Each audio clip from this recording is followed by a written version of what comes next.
Hello students.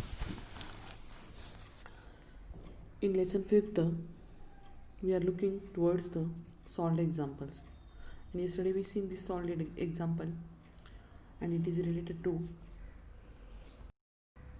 a sum of all angles of a quadrilaterals. Okay, and inside it we use the property that is the angles, the adjacent angles in between two parallel lines, means angle D plus A and C plus B is equals to 180. Okay, and B plus A plus B is not equals to 180. By using this property we show that this is a trapezium. Okay, then today we are taking the next example number 2nd, and in this example here it is given that in quadrilateral PQRS, this is PQRS, PS is parallel to, this is PS and it is parallel to QR. PS is parallel to QR and PQ is congruent to SR. Means the measures of this PQ and SR measures are same. These measures are same, and PS and QR, they are parallel to each other. And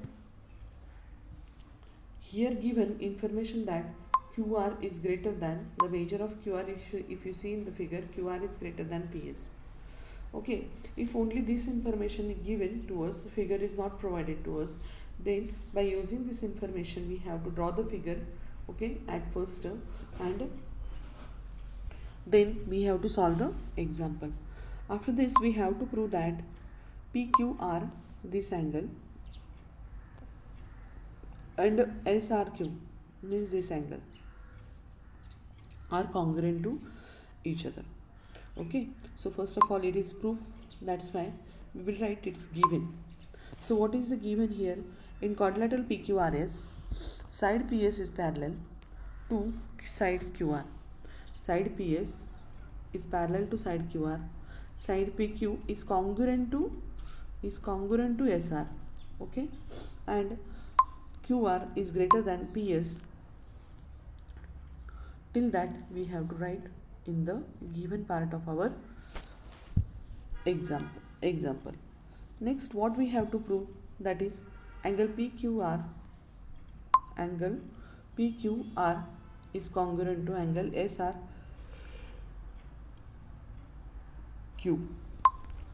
Now here, to prove that, first of all what we have to do, we have to do the construction.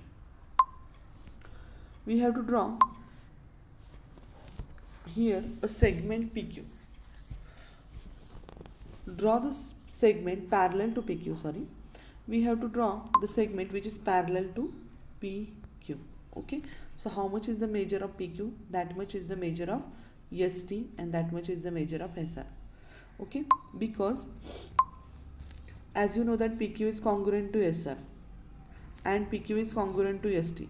By the property of transversity of a segments, seg here ST and SR are congruent to each other. Seg ST and SR is congruent to each other, and that's why this triangle, that is STR, is a isosceles triangle. Okay, first understand all of you. And once they are congruent to each other, here this is these two angles are congruent to each other. Angle STR is congruent to angle SRT. Okay, and if these two are the parallel lines, ST and PQ are parallel lines, then these angles are corresponding angles, PQT and STR. These are the that is congruent angles. And here again by the property of a transversity of a triangle, angles, what if angle PQR is congruent to angle STR, okay, and if STR is congruent to SRT, then the triangle angle, means this PQR is also congruent to angle SRT. In that way we have to prove this theorem. What I told you, again I will repeat it. These two parallel lines are there, that's why Q angle is congruent to angle STR. Okay, And as this is the isosceles triangle SRT, this angle is congruent to STR. Okay, and if Q angle is congruent to T angle and T is congruent to angle R, then angle Q and R also congruent to each other. By using this property, we can prove that this is a means these angles are congruent to each other. Okay, so for that we will see how it is given in quadrilateral PQRS. Means here it is the PQRS given. In quadrilateral PQRS, PS, here it is PS is parallel to QT. Okay, this is PQ is parallel to ST. PQ is parallel to ST. Okay, that is our construction. Upside it is a given. Now the figure PQTS is a parallelogram. Okay, and properties of parallelogram are PQT is congruent to STR. Okay, now PQ is congruent to ST. As you know that PQ is congruent to ST. By construction we had done it. Just now I told you. Okay, and PQ is parallel to SR too. This PQ is parallel to SR also and this also. And that's why the PT is parallel to. Here we have to write PT is parallel to. PT is parallel. Here ST is parallel to SR. That's why ST is parallel to ST is congruent to SR. Okay, and once ST is congruent to SR, the triangle STR, this is STR, it is isosceles triangle. Here it is given, and base angles of isosceles triangles are congruent to each other. That's why STR is congruent to SRT. Okay, by the theorem of isosceles triangle. And then PQT is congruent to STR. PQT is congruent to STR, and STR is again congruent to SRT. So here the PQT, if you see STR is common here, SRT sorry, is common here, and that's why SRT is here, it is common, means STR is congruent to SRT and SRT is congruent to PQT. That's why SRT and PQT are congruent to each other by the angles, transversity of angle, and hence we prove that the base angles of isosceles trapezium are congruent to each other. Okay, after this theorem, okay, next is the practice set number 5.4. okay, and inside it we have to find that interquadrilateral IJKL. IJ means you have to draw the figure for this IJ. Suppose this is IJ. According to information, draw the figure is the most important. Okay, so first of all, this is suppose the parallelogram. Okay, and here is the IJ is parallel to KL, they told you. So here it is IJ KL. This is the figure, and as per information, IJ is parallel to KL. Angle I is equal to 108.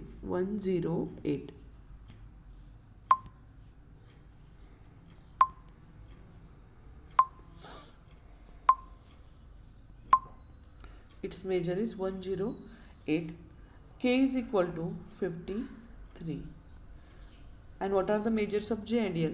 So if you use the property, that is the means I plus L is equals to how much it is there?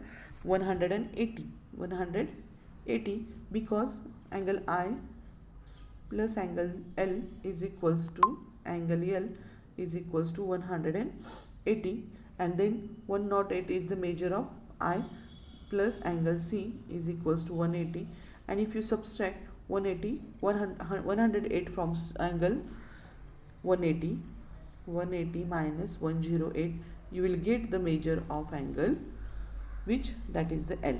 So here it is, do the subtraction, here it is 72 is the measure of this angle, And same way 180 minus 50, 130 is the measure of angles A. In this way, by using the, 53 is here, sorry. So 180 minus 53, you will get its answer, that is 97. That is angles J's measure is how much? That is 97. So in that way we can solve this example, 180 minus 50 we have to do. So if you do this, you will get 53. Then K's measure is 53. So here it is 7. Here it is 7 minus 5 is equals to 127 is the measure of angle J. In that way, by using the property, you can prove that the measures, you can find the measures. Now here in quadrilateral ABCD, BC parallel to AD. Okay. In that way only, this only, such a only figure is there for this question. Angle A is equals to 72. Then find the measure of angle B and D. B and D they are asking to us. Okay, so first of all, BC is parallel to AD. AB is congruent to DC. This only, AB is congruent to DC. As we know that the base angles are congruent to each other. And that's why this 72 is there. So its measure is also 72. And base angles of a isosceles trapezium are congruent. That's why A is congruent to D is equal to A is equal to 72. That's why D is equal to also 72. And angle B is measure. How you will find out? Angle B plus angle A is equals to 180. So angle A is equals to 180 minus 72. You will get its answer 108. In this way, you can find the measures of any angle by using the property of a base angles of a isosceles trapezium is congruent. Okay, after that, here it is, the next, the third question is there, that is the proof. In quadrilateral ABCD, BC is greater than AD. So figure is different. BC is smaller than AD, same figure. BC is parallel to AD, and if BA and CD are parallel to each other, prove that angle ABC means this angle is congruent to angle DCB. Angle DCB, this angle. Okay, so for that, what we have to do at first, we have to show that these two triangles congruent to each other. Okay, and once you are able to show that these triangles are congruent to each other, the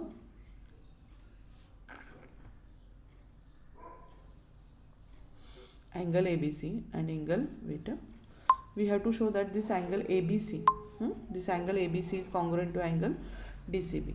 Okay, so for that, what we will do here, that is, we will draw the this we have to show. So like upside, here the same property, same we have to use here, do the construction for this, and you can prove it because it is same like above. Okay, and that's, then you can able to show that ABC is congruent to DCB. And if you are not able to show this proof, then I will show you in our next lecture. So today you are going to complete the exercise number 5.4. okay, and use the properties. And first of all, before showing this, you have to learn all the properties of the trapezium. Okay, and the remaining part, that is midpoint theorem, it is bigger one, and the converse of midpoint theorem we will see in our next lecture. Okay, so today we are going to stop here only. The next part of the lesson we will see in our next lecture. So all of you complete this, and only students send me the 5.2 exercise, and all these theorems you have to note down, because nobody is writing the theorems, they are only solving the exercise, I think. So whenever you are coming in the school, I am going to check your notebooks, so be careful about it. You have to complete your notebooks. Okay, and you have to do the practice of each and every example from this only. Okay, so today we will stop here only. Okay, thank you and have a good day. 5.4 complete, all of you.